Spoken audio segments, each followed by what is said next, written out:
Hi, I'm Wyatt. And I'm Grace. And you're listening to our dad and your host of the Vacation Rental Revolution podcast. What's up, guys? Welcome to another episode of the Vodacy Vacation Rental Revolution podcast. I'm your host, Sean Moore. And thank you, as always, for joining me today on our new episode. And today what we're going to do, this is actually going to be part one of a three-part series that kind of all go together. And what I'm going to do is I really want to break down with you guys what we believe are the three phases that are really important when you dive into owning short-term vacation rentals. You've heard me talk about our systems and our processes and our frameworks and everything else. You've heard me talk about acquisition, management, marketing. But do you really know what that means? And I want to break that down for you a little bit. I think that many times people assume that it's just, it's as simple as acquiring a property, setting it up with management, and then putting it out there to market the property and get those bookings. And there's a lot more layers to each of those phases than what many people understand. And so that's what the goal for me is with this three-part series, is to kind of break down each of those processes, each of those phases, if you will, so you understand what we're really building. When you hear me talk about we're building an acquisition machine, we're building a management machine, we're building a marketing machine. And so today we're going to start with the acquisition phase. And the acquisition phase is way more than just going out and purchasing a property. We focus on a lot of things way before we start even analyzing deals, right? The acquisition phase for us has 5 parts to it. We start with the planning stage, and I'll unpack each of these parts for you a little bit as we go through this episode, but we start with the planning stage.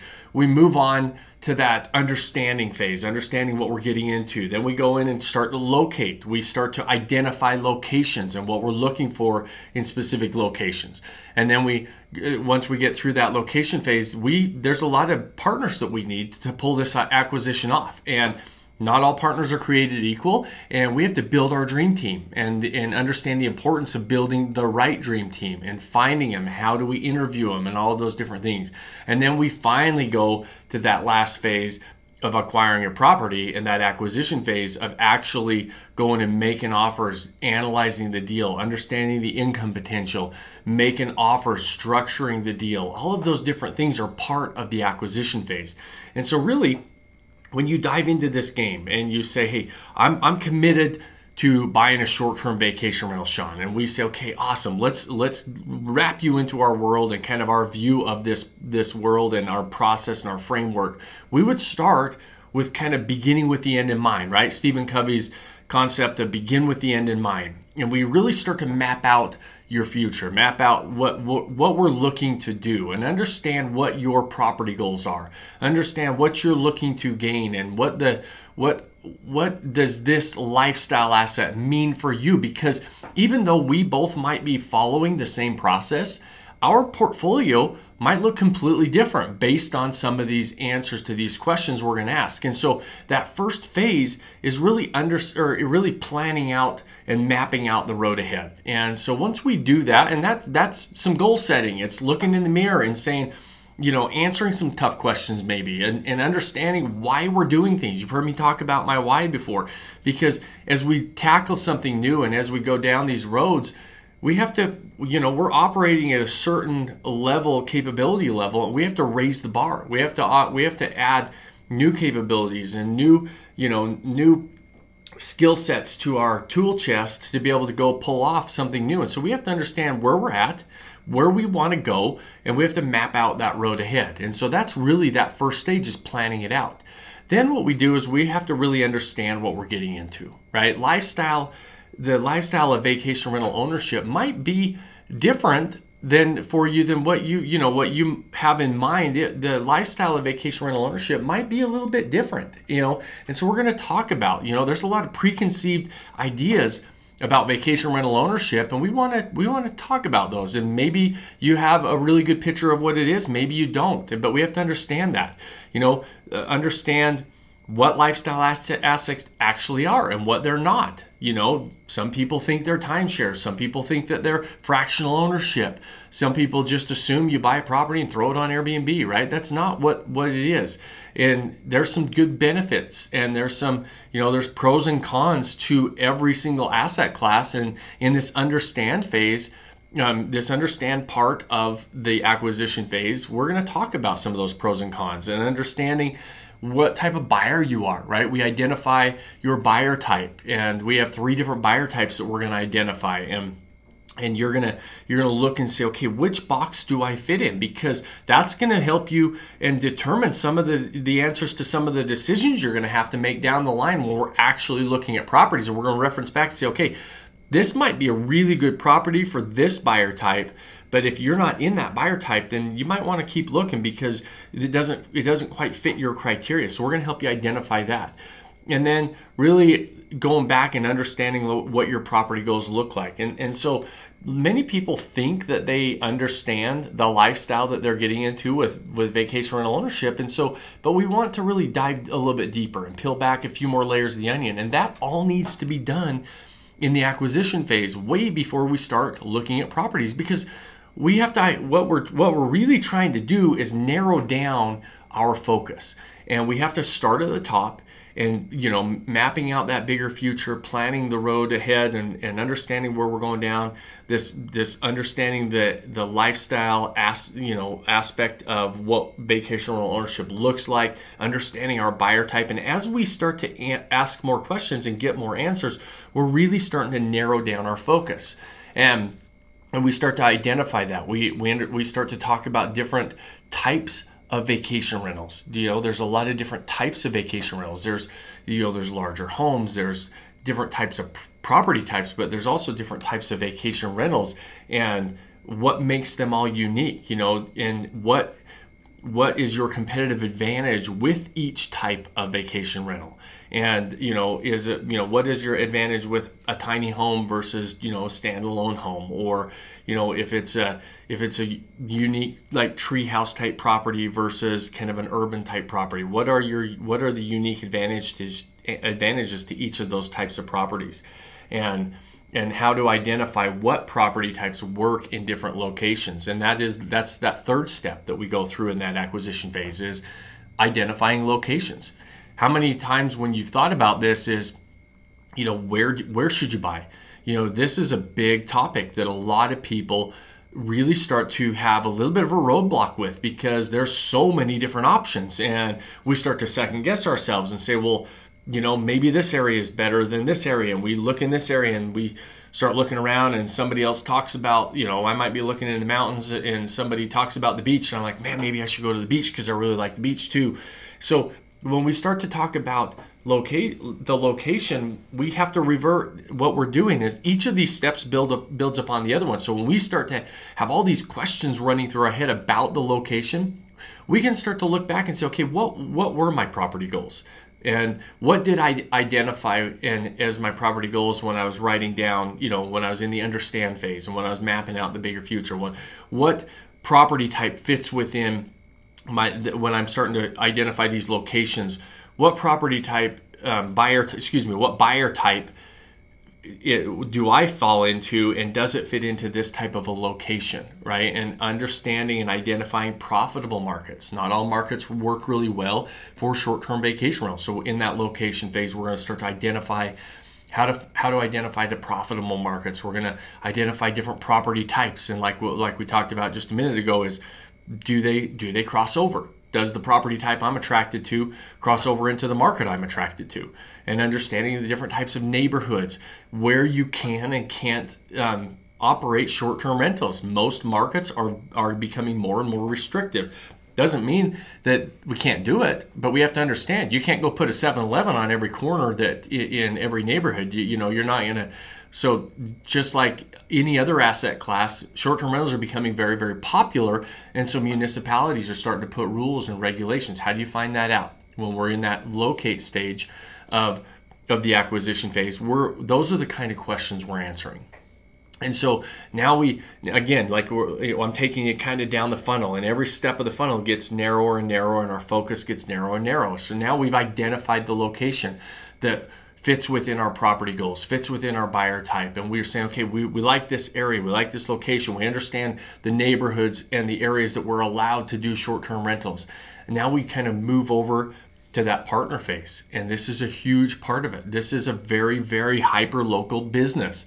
And you're going to have all these processes and things that you're going to be putting into place, but you're going to need some boots on the ground people that understand what you're doing and building that dream team. And there's really three major partners that we focus very heavily on the front end, and that is your finance partner, right? What type of financing are you going to be getting? You have a lot of financing options. There's all the traditional type of financing routes. There's asset-based loans. And if you don't know what an asset-based loan is, an asset-based loan is when the property itself actually qualifies for the loan, and the lender looks at the property and says, okay, yes, this property can be self-sufficient. We're going to look at it as a business asset, and can it pay for the loan basically on its own? Instead of looking at me as the borrower to pay back the loan, they're looking at the asset. We're going to start to identify those different lenders that offer those different types of lending products. And so you're building your team of lenders because you need that built. You better have that in line way before you start putting offers on, right? And so that's kind of our next step. We're going to build this team. Well, now as we start to run down this road and we've identified the location, now we're going to go try to find a great realtor partner. And we teach you how to tap into a network of vacation rental agents that we've built a very extensive network across the country, and we'll help you kind of tap into that. But even if you're not part of our group, you should make sure that you interview and focus on agents who very much understand this game. Agents, just like anything else, realtors are not all created equal. Some of them specialize in, just regular single-family homes. Some of them specialize in commercial property.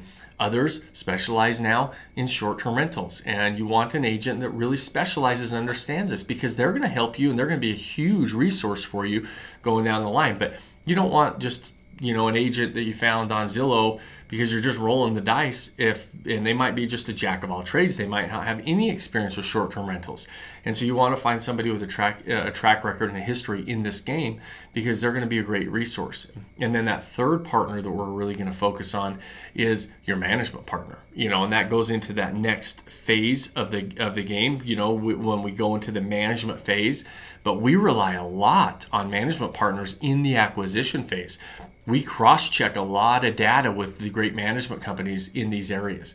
Management companies are a great source of off-market properties. And in these really competitive markets with very low inventory, management companies are a great resource and a great partner for off-market properties. And so we have that team that we're building in this acquisition phase. And so there's a lot of things to do before we even go into that looking at properties, right? We spent a lot of time up to date, and I'm kind of going through this quickly because I know I try to get in and out of these episodes quickly so you can listen to them and we can dive deeper into each of the steps. But there's a lot to do way before we're looking at properties. And then that fifth step in the process is the acquisition phase, right? Where we're going to go actually start looking at properties. Our dream team, with our dream team and all the resources that we've put together, we're going to start looking at properties.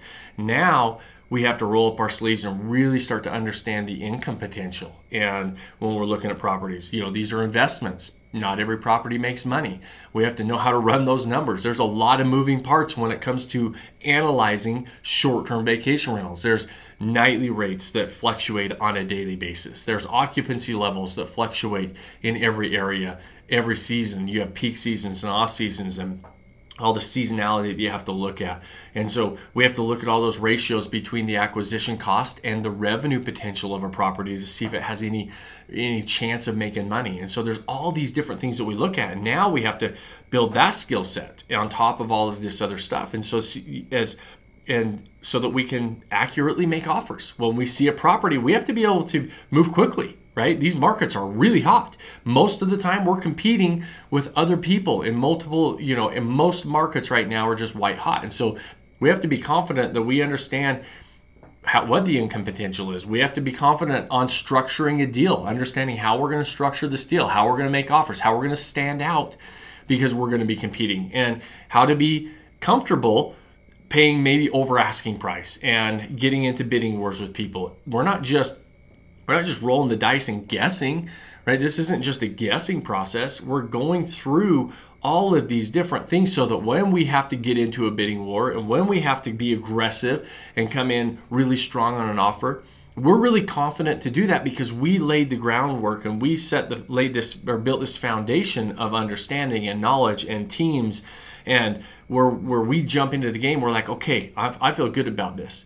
And so, guys, that's an kind of when I refer to the acquisition phase, that's a lot that we're doing in that acquisition phase.